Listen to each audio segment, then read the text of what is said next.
Bueno, buenas tardes. Gracias por quedarse.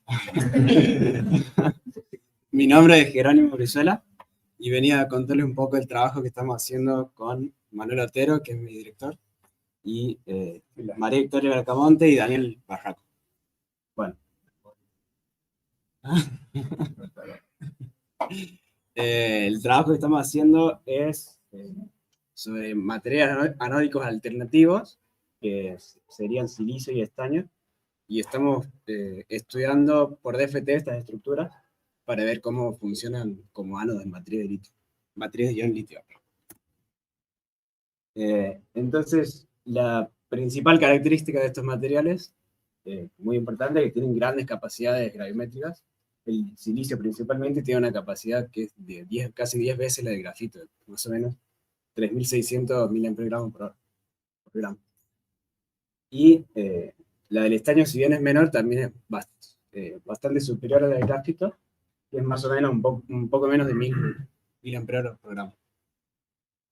El problema que tienen estos materiales, comparados con el grafito, es la poca ciclabilidad que tienen. Uno ve cuando uno hace el ciclado galvano-estático, a pocos ciclos empieza a decaer la capacidad, y esto se debe a los grandes cambios de volumen que tienen ante los procesos de litiación y dilatación, que es lo que van provocando esta como pulverización del electrodo, que forma como islitas que se desconectan entre sí. Son procesos irreversibles que hacen que se pierda la capacidad. Y en cambio, lo que tiene el grafito es que uno, si se imagina la estructura del grafeno, cuando viene un ion litio se mete dentro del hexágono, que es de 6, y nunca cambia el volumen siempre queda igual. O sea, él puede entrar y salir indefinidamente. En cambio, para el silicio y este tipo de materiales, lo que pasa es que forman aleaciones, y eso cambia totalmente la estructura que tiene el material. Entonces, les voy a contar un poco cómo modelamos nosotros por DFT estas estructuras. Y lo primero que hacemos es partimos de una celda cúbica, que es amorfa, entre comillas, que está obtenida a través de cálculos de dinámica molecular por un compañero del LAES, Francisco Fernández.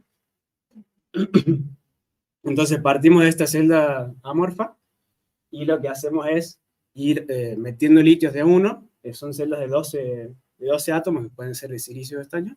Vamos metiendo de a un litio en el hueco más grande. Entonces, encuentro el hueco más grande, pongo un litio y hago el cálculo de relajación estructural.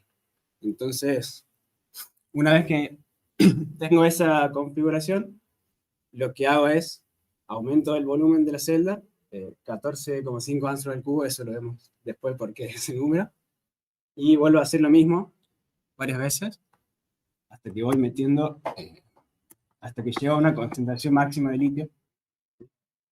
Y en cada etapa voy a hacer el cálculo de optimización de geometría, voy a calcular la energía de formación de esa estructura, el volumen que tiene la celda y las cargas asociadas a esa estructura, a los átomos de esa estructura. Y bueno, para el caso del silicio uno llega a 45 litios en esa celda unidad como en la concentración máxima, y el estaño es un poco más, son 51 litios. ¿No?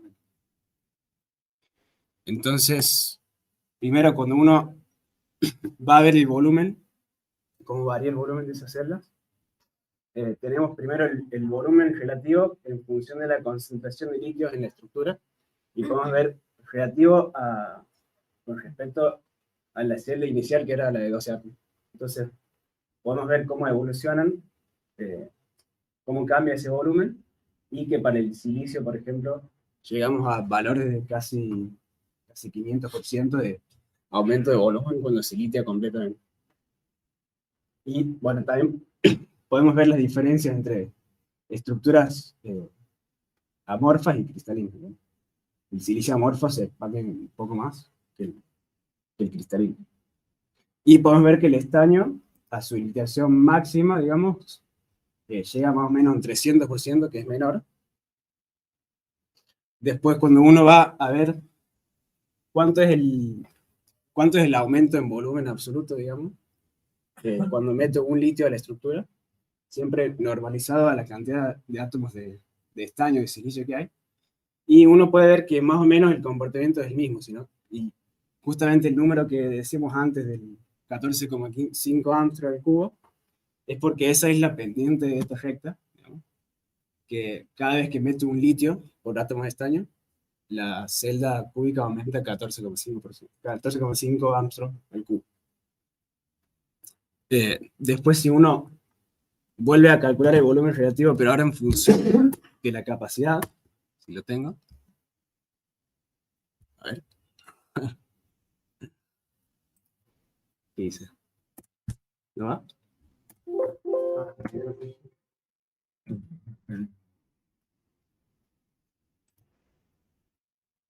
¿Será? Ahí está lo que decía. Bueno, ahí están los valores que habíamos sacado del ajuste ese, y que más o menos siempre aumenta los 14,5 aproximadamente Armstrong al cubo. Y ahora sí, si uno ahora grafica en función de la capacidad, el volumen, uno puede ver, bueno, antes uno veía que el silicio tiene mucho más aumento de volumen que el estaño, pero si lo grafico versus capacidad, como el estaño es un átomo más pesado, ahora vemos que eh, para una misma capacidad, por ejemplo, para 1000 mAh por gramo, el estaño tiene mucho mayor cambio de volumen que el silicio. Otra cosa que uno puede calcular son las energías de formación, y en este gráfico podemos ver que las estructuras cristalinas, o sea, hay una distinción marcada entre lo que es silicio y estaño, pero cuando uno va a los amorfos, como que no se distingue entre las energías de formación, las estructuras, como que le da lo mismo. Y un detalle es qué es la energía de formación. Que básicamente la energía de formación es cuánto le cuesta energéticamente a tomar un átomo de litio en estado metálico, un átomo de estaño o silicio, el bulk metálico cristalino, sacar eso y formar la estructura amorfa, digamos, amorfa o cristalina, o sea, con la concentración que le corresponde. Eh, y otra vez uno puede hacer el cálculo pasándolo a la capacidad, y ahí sí, obviamente, como va a cambiar el peso atómico, ahí sí va a ver uno va a ver la distinción entre estaño y silicio. De estos datos uno puede calcular el potencial de iniciación, que está relacionado con la derivada de la energía de formación, menos la derivada.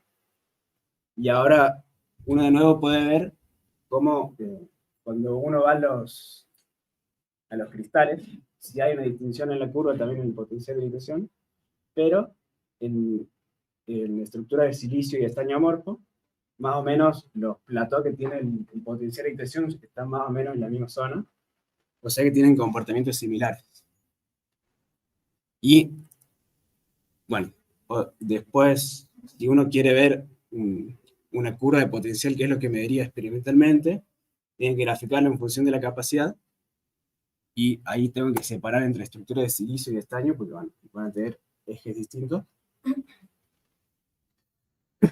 Y esto es lo que uno mediría experimentalmente si se hace un ciclo de descarga. Y ahí podemos ver más o menos que las capacidades teóricas coinciden, o sea, que nos da coinciden con las capacidades teóricas de cada estructura. Y por último, uno también puede hacer se llama análisis de Bader, que uno ve qué carga asociada tiene cada átomo de la estructura. Y un dato curioso es que en todas las estructuras que medimos, sean silicio, estaño, amorfos o cristalinos, el litio siempre entrega más o menos el 80% de su carga en el electrón. Y uno, o sea, el valor medio de esta, no sé, ¿no? el valor medio de esta recta es 0,8, y uno puede hacer el mismo ajuste para el exceso de carga en los átomos de silicio y estaño, y también le da lo mismo, que el litio siempre entrega el 80% de la carga. Y eso es todo, me parece.